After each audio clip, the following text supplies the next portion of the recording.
नमस्कार, जय श्री राम, जय मां भारती। जब 2012 में लीबिया में गद्दाफी को मारा गया, तब अधिकांश भारतीयों ने यही कहा कि हमें इससे क्या, किंतु हमें चीजें सीखनी चाहिए। गद्दाफी निसंदेह एक दुष्ट तानाशाह था। यदि उसे इस कारण से मारा जाता तब तो ठीक था, मगर उसने तानाशाह होते हुए अमेरिकी डॉलर को चुनौती दी थी। उसके बाद अमेरिका की सूचना एजेंसियों ने गद्दाफी को घेर लिया। लीबिया के आसपास जो गरीब देश हैं, उनके उग्रवादियों को पैसा, हथियार देकर के लीबिया में घुसाया गया। अराजकता फैलाई गई। गद्दाफी तो 1969 से शासन कर रहा था, किंतु अचानक 2010 से ही उसके ऊपर जुड़ी भ्रष्टाचार से रिलेटेड खबरों पर यूएस एजेंसियों की नजरें क्यों पड़ने लगी? गद्दाफी थोड़ा बहुत अच्छे काम करने का प्रयास करता तो न जाने कहां से कुछ लोग आकर के काम बिगाड़ देते। इस तरह गद्दाफी के विरुद्ध रोष व्याप्त हुआ। नतीजा सबके सामने सबने देखा। जनता ने गद्दाफी को घसीट घसीट कर खत्म कर दिया। अब आप लोग सोच रहे हो कि भैया इस केस का अचानक आप वर्णन क्यों कर रहे हैं? क्योंकि भारत तो 2025 में, भारत में तो कोई तानाशाह भी पैदा नहीं हुआ।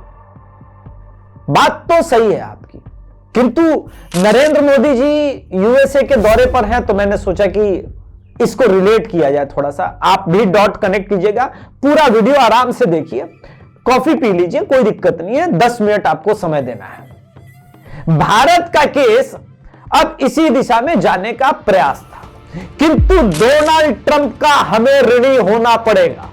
उन्होंने स्वयं ही अपने देश को एक्सपोज करके रख दिया और भारत की संसद में एनडीए के सांसदों ने राहुल गांधी को जम के किया। आप एक ट्रेंड देखेंगे, भारत और यूएसए के संबंध बिल क्लिंटन के जाने के बाद सुधरने लगे। 2015 तक यूएस इंडिया न्यूट्रल स्टेज पर है, लेकिन जैसे ही मेक इन इंडिया के तहत भारत में पहली बार स्वदेशी ड्रोन बनाए गए, तो अमेरिका के निशाने पर इंडिया आ गया। जेएनयू के नारे तो बहुत छोटी सी घटना थी। 2015 में ऐसी कई घटनाएं हुई। मोदी सरकार बैकफुट पर आ गई। स्टूडेंट्स, महिला आयोग, आदिवासी वर्ग, खालिस्तानी, दलित और नेपाल जैसा पिद्दी देश भी भारत को घेरने का प्रयास किया। जैसे जैसे डीआरडीओ और रक्षा कंपनियां मजबूत होती गई, यूएस का शिकंजा कसता गया। जब राहुल गांधी ने अमेरिका की यात्रा पर भारत विरोधी इल्हान उमर से मुलाकात की, तो यह षड्यंत्र अपने पीक पर था। अभी तो इल्हान तक ही आ रहा हूं, अभी आगे देखिएगा कहां कहां तक जा रहा हूं, और फिर आपको समझ में आएगा कि मैंने पहला प्रकरण आपको क्यों याद दिया।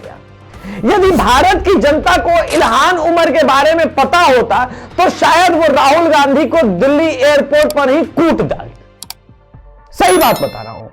राहुल गांधी अमेरिका गया, इल्हान उमर से मिला और बयान दिया कि भारत में सिखों पर अत्याचार होते। उस समय यूएस और कनाडा ने भारत को खालिस्तान मुद्दे पर पहले से ही घेरा हुआ था। जैसे ही राहुल गांधी का बयान आया, वैसे ही खालिस्तानी पन्नू का बयान भी आ गया। उसने स्वागत किया। किंतु इस देश का दुर्भाग्य है कि आधी जनता को तो यह नाम ही न, षड्यंत्र को कहां समझेंगे हैं?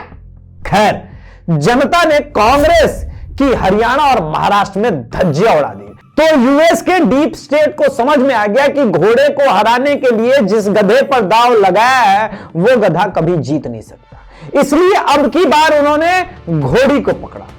मतलब आ रहा हूं। दिसंबर में ममता बनर्जी बोलने लगी कि विपक्ष की कमान मुझे दे दो। अब आपको लगेगा अरे आप कहां जा रहे भैया, लेकिन एक मिनट सुनिएगा, आपको समझ में आएगा। ममता बनर्जी इतने पर ही नहीं रुकी, बांग्लादेश से युद्ध का सुझाव देने लगी। यदि आप फ्रेंच और रूसी क्रांति पढ़ेंगे तो आपको पता चलेगा, जब राष्ट्र युद्ध में उलझता है तो अंदर से तख्ता पलट करना बहुत आसान होता है। अभी आ रहा हूं, आपको समझ में आएगा। किंतु यह वो समय था कि डीप स्टेट गिव अप कर चुका था, क्योंकि ट्रंप की वापसी होनी को थी।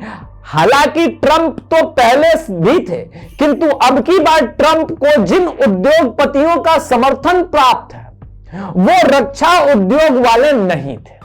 उल्टे एलन मस्क और विवेक रामास्वामी जैसे लोग थे। डोनाल्ड ट्रंप समझ चुके हैं कि डेमोक्रेटिक पार्टी को फंडिंग करने वाला ये रक्षा क्षेत्र का कंपनियां जो करती हैं, इनकी पकड़ यूएस की गवर्नमेंट तक में है। ट्रंप अमेरिका के इस इकोसिस्टम को बदलना चाहते हैं, इसलिए नहीं कि वे अच्छे हैं, बल्कि इसलिए ताकि डेमोक्रेटिक पार्टी कमजोर हो जाए। ये यूएस की आंतरिक लड़ाई है और इसका फायदा, बेनिफिट हमको हुआ है। इसी एक्सपोज को करने की क्रिया में पता चला कि अमेरिका भारत को भी अस्थायी करना चाहता था, लेकिन भारत के लिए मोदी जी का अप्रूवल रेटिंग वरदान बन गया, जो कि 78% है। जनता के साथ सेना का खड़ा होना बहुत आवश्यक होता है किसी भी तख्ता पलट को, किंतु जनता के सामने जब जनता आ जाएगी तो तख्ता पलट करने वाले मारे जाएंगे। इस बात को समझिएगा।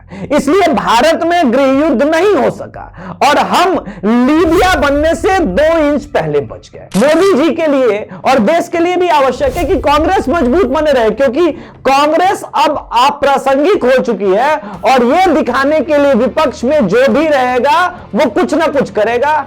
इसलिए बहुत आवश्यक है इस बातों को। अब आगे बढ़ते हैं, इसको यूं ही मैं नहीं छोड़ रहा हूं, कहानी समझिएगा कि अब कांग्रेस भी मजबूत है तब भी आप सुरक्षित नहीं है, बहुत अधिक मजबूत है तब भी आप सुरक्षित नहीं है। यानी जो वर्तमान परिस्थितियां हैं उसी को आपको कैरी ऑन करना है। बहुत गंभीर और परेशान करने वाले तथ्य सामने आए हैं कि विपक्ष के उपनेता गौरव गोगोई, उनकी पत्नी का पाकिस्तान और आईएसआई से डायरेक्ट कनेक्शन सामने आया। मैं बहुत दायित्व के साथ कह रहा हूं कि गौरव गोगोई की पत्नी एलिजाबेथ कार्लोन तौकीर शेख के साथ संबंध रखती है, जो पाकिस्तान की योजना आयोग में सलाहकार है।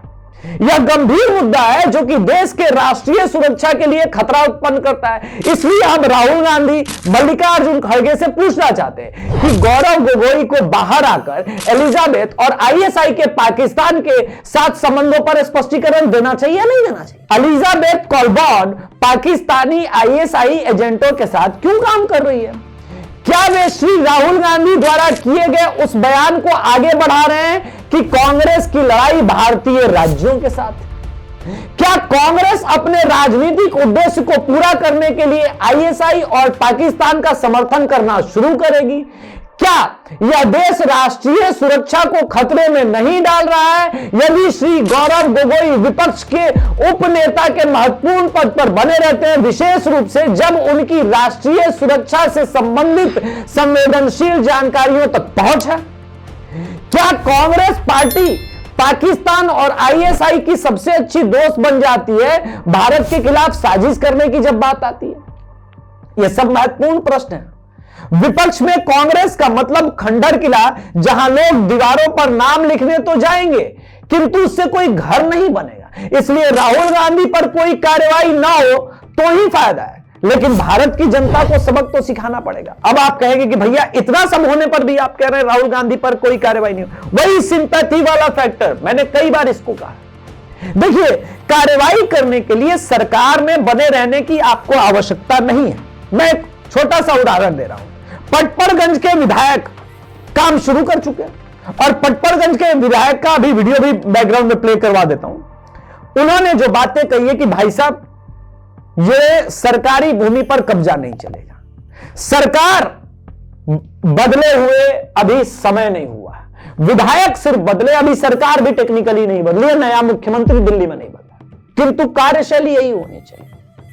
आखिर में महत्वपूर्ण प्रश्न, क्या आप उस यूएस एड को समझ पा रहे हैं?